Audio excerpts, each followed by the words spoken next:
Good morning all. Vegetable oxygen production O2 has always been attributed to vegetation. But in the deserts, there are not enough plants to provide breathing oxygen to humans and animals who also release carbon dioxide CO2. Then the oceans and seas do not supply oxygen but they dissolve it. Oxygen dissolves in water. Now where does that 21% oxygen from the air come from?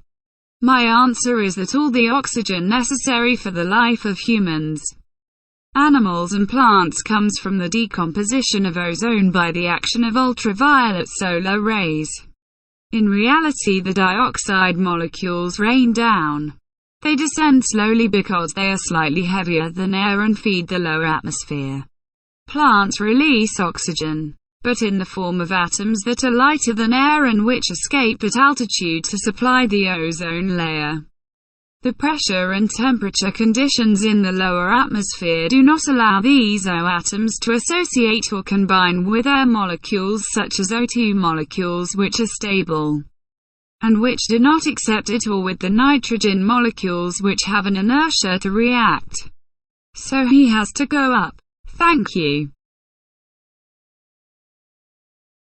Bonjour à tous. On a toujours attribué la production d'oxygène respirable O2 à la végétation.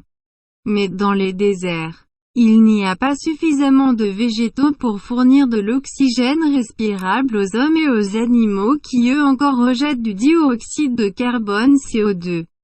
Ensuite, les océans et les mers ne fournissent pas d'oxygène mais ils le dissolvent. L'oxygène se dissout dans l'eau.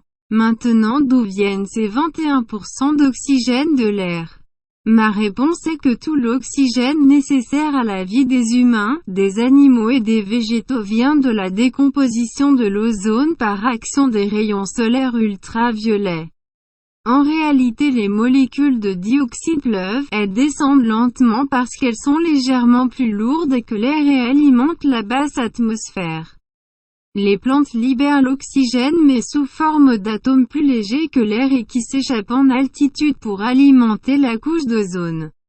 Les conditions de pression et de température en basse atmosphère ne permettent pas à ces atomes de s'associer ou se combiner avec des molécules de l'air comme les molécules O2 qui sont stables et qui ne l'acceptent pas, ou avec les molécules d'azote qui présentent une inertie à réagir.